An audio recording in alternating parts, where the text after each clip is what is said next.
Hello friends, இன்னைக்கு நம்ம milk powder பீடா செய்ய போகிறோம். அது எப்படி செய்யலான்னு பார்க்கலாம் வாங்க. ஒரு மிக்ஸி ஜார் எடுத்துக்கலாம். அதில் ஒரு 1/4 கப்பு சர்க்கரை எடுத்துக்கலாம். ஒரு 2 ஏலக்காய் எடுத்துக்கலாம். இது எல்லாத்தையும் நல்லா தூளாக பொடி பண்ணி எடுத்து வரலாம். நம்ம சர்க்கரை ஏலக்காவே தூள் பண்ணியாச்சு. இப்போ ஒரு பேன் வச்சுக்கலாம். அடுப்பு ஆன் பண்ணியாச்சு. 1 கப்பு பால் ஊற்றிக்கலாம்.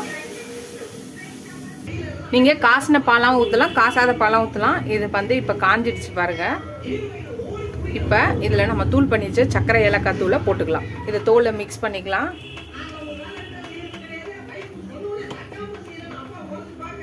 இப்போ முந்திரி பாதாம் ரெண்டும் ஒரு 3 டேபிள் ஸ்பூன் வர மாதிரி தூள் பண்ணி எடுத்து வந்துடலாம். முந்திரி பாதாம் ரெண்டையும் போட்டு தூள் பண்ணி எடுத்து வந்துடலாம்.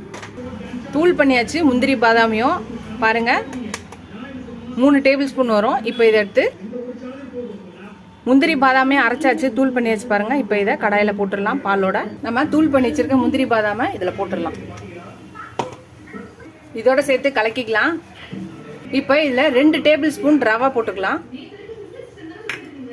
இப்போ இதையும் சேர்த்து கலக்கிக்கலாம்.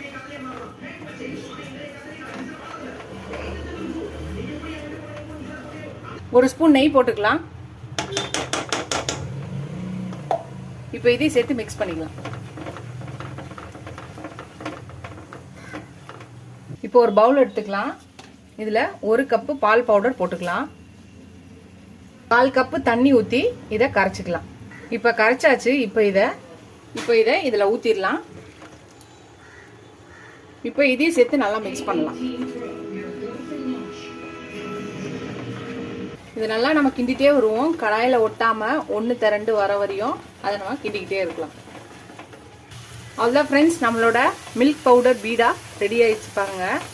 இதை கடாயில் ஒட்டாமல் வருது. இப்போ இதை ஒரு பிளேட்டில் போட்டு ஆற வச்சோன்னே பார்க்கலாம். ஃப்ரெண்ட்ஸ், கடாயிலேருந்து ஒட்டவே இல்லை பாருங்கள். எல்லாத்தையும் ஒரு பிளேட்டுக்கு நம்ம மாற்றியாச்சு.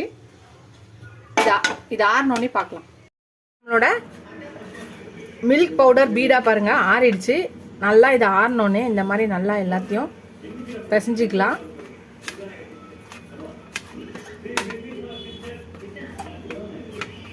நல்லா பிசைஞ்சிட்டு நம்மளுக்கு ஏற்ற ஷேப்பில் இது நல்லா ரவுண்டாக உருட்டி பீடா ஷேப்புக்கு இந்த மாதிரி நம்ம வச்சுக்கலாம். இந்த மாதிரி எல்லாத்தையும் பண்ணிக்கலாம். ஃப்ரெண்ட்ஸ், நம்ம இது மாதிரி எல்லாத்தையும் நம்ம பீடா ஷேப்பில் நம்ம வச்சாச்சு. இப்போ பிஸ்தா கொஞ்சம் வச்சு நம்மளோட இந்த மாதிரி நம்மளோட பிடிச்ச நட்ஸோ இல்லை பிஸ்தாவோ பாதாம் முந்திரி எதுனாலும் நம்ம வச்சுக்கலாம். அவ்வளோதான், நம்மளோட மில்க் பவுடர் பீடா ரெடி ஆயிடுச்சு. ரொம்ப ஈஸியாக சிம்பிளான ஒரு பீடா. நீங்களும் ட்ரை பண்ணி பாருங்கள். இந்த ஸ்வீட் ரெசிபியை ட்ரை பண்ணி பார்த்துட்டு எப்படி இருக்குன்னு சொல்லுங்கள். ஃபஸ்ட் டைம் என் சேனலில் பார்க்குறவங்க சப்ஸ்கிரைப் பண்ணிட்டு பாருங்கள். ஃபுல் வீடியோ பாருங்கள். உங்கள் ஃப்ரெண்ட்ஸ்க்கு இந்த சேனலை ஷேர் பண்ணி சப்ஸ்கிரைப் பண்ண சொல்லுங்கள். Keep supporting my channel, keep வாட்சிங் மை ஃபுல் வீடியோஸ். நீங்கள் எவ்வளோக்கு எவ்வளோ சப்ஸ்கிரைப் பண்ணி லைக் பண்ணி கமெண்ட் பண்ணிங்களோ அவ்வளோக்கு என்கரேஜிங்காக இருக்கும், சப்போர்ட்டிங்காக இருக்கும். புது புது ரெசிபிஸ் கூட ஹெல்ப்ஃபுல்லாக இருக்கும். இதோட அடுத்த வீடியோவில் அடுத்த ரெசிபியில் பார்க்கலாம். டாடா, பை பை ஃப்ரெண்ட்ஸ்.